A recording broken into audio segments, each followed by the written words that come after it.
Hola amigos, hoy en Buen Ciudadano vamos a hacer una recopilación de las entrevistas y testimoniales de ciudadanos como tú y como yo, que hemos venido conversando en este espacio sobre los temas más relevantes durante el 2014. ¡Comenzamos!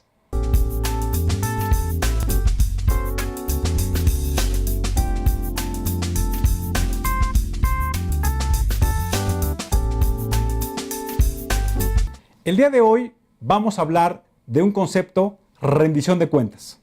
La rendición de cuentas entendida no solamente como la capacidad de que los gobernantes tengan que establecer sus resultados, sus objetivos ante los ciudadanos, sino también la rendición de cuentas desde el punto de vista de que nosotros los ciudadanos tenemos que ser respetuosos de nuestras obligaciones y debemos ejercer nuestros derechos.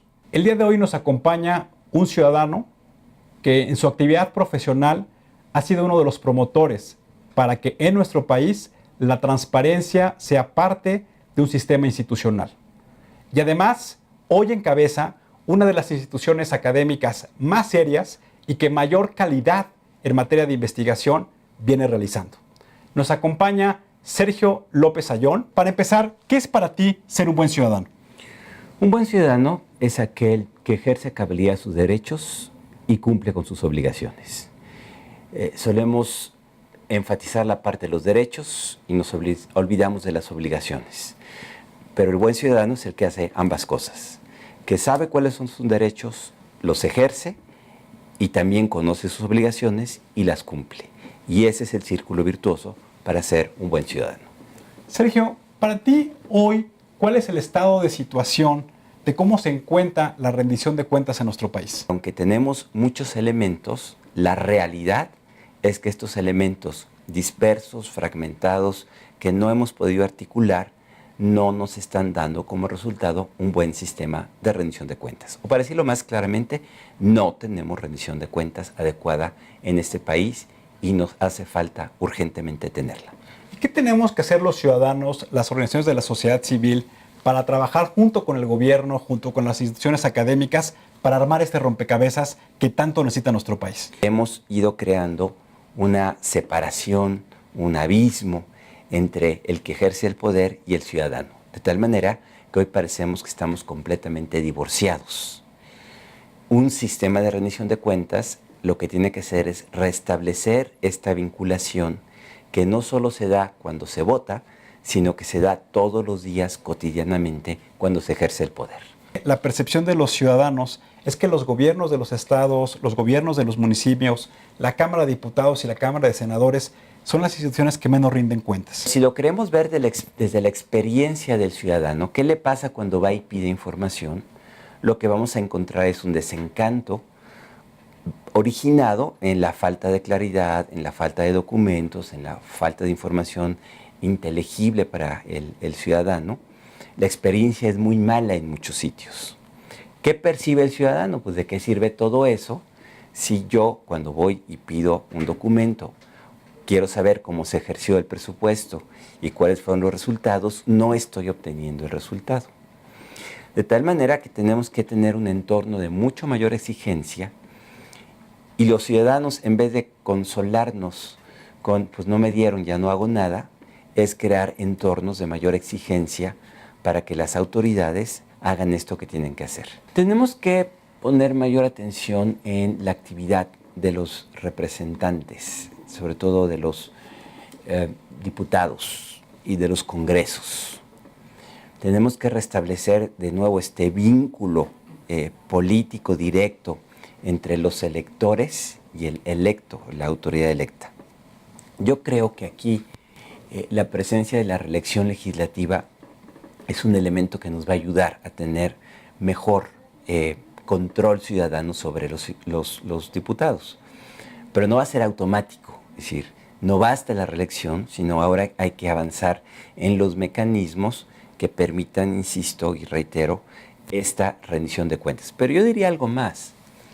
Yo diría que la agenda política, el qué hacer con el ejercicio de la autoridad, el qué hacen los diputados, no debería ser solo el monopolio de los partidos políticos, sino que los partidos políticos tendrían que escuchar de manera mucho más concreta a los ciudadanos y que seamos los ciudadanos quienes ponemos la agenda a los partidos políticos y no a la inversa.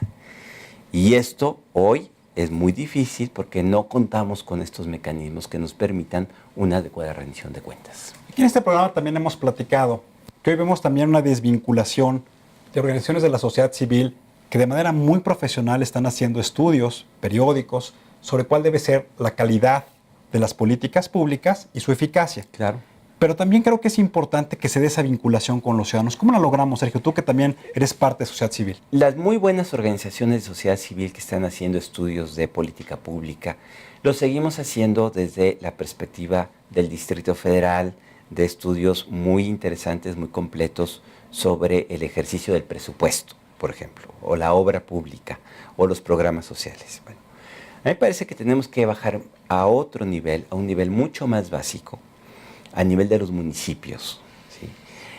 Que los ciudadanos de un municipio tengan mucho mejor información sobre cuántos recursos se están recibiendo, cómo se va a gastar, qué hace el presidente municipal, la función del cabildo, y entonces empezar a tener una rendición de cuentas más atada a condiciones concretas de vida y de, generación de utilidad pública en el ejercicio de la actividad de los gobiernos locales. Hoy es importante también la discusión que están dando en el Congreso de un sistema nacional anticorrupción. Sí. ¿Cuál es tu opinión de cuáles deben ser los elementos básicos que debe incorporar esta iniciativa? Uno, no nos den a tole con el dedo. O sea, reformas cosméticas ya hemos tenido muchas y no creemos en ellas.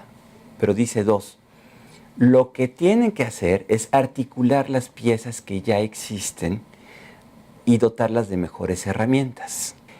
Y eso es lo que crearía las bases para un sistema nacional anticorrupción basado, digamos, en la mejor articulación de los elementos que ya tenemos. ¿Sí? ¿Qué pasa hoy? Si yo pido información y me la dan y encuentro que esa información es inexacta o poco verídica, no pasa nada. ¿Qué se queda con el ciudadano? Pues ya me enteré y no pasa nada. ¿Sí?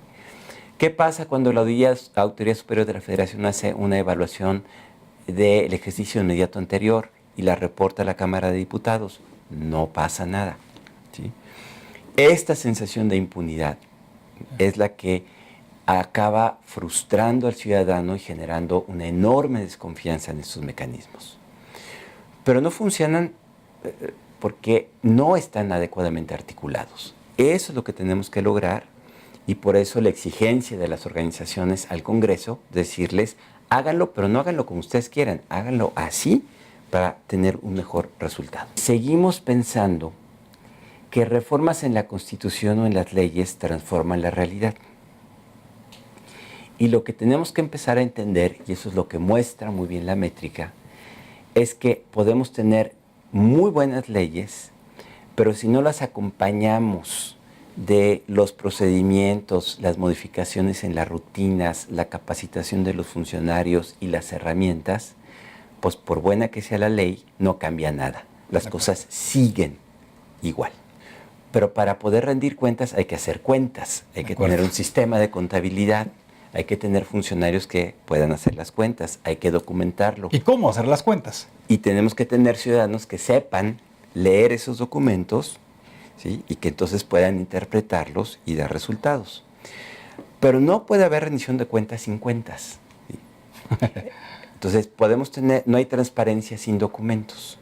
Si no trabajamos entonces en generación de documentos, de archivos y de contabilidad gubernamental, no vamos a seguir avanzando.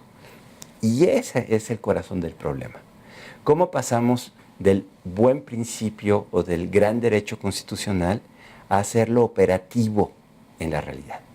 Nuestro gran problema en este país es la implementación de las normas, porque hay que invertir recursos, capacitación, hay que modificar rutinas y sobre todo necesitamos también ciudadanos que sepan que hay derechos y que los ejerzan y que sepan que a la primera probablemente el resultado no va a ser idóneo, ni siquiera bueno, pero que no podemos quedarnos o conformarnos con el primer intento, sino hay que establecer una rutina cotidiana de ejercicio de derechos para también generar incentivos a que las instituciones y las autoridades cambien sus comportamientos.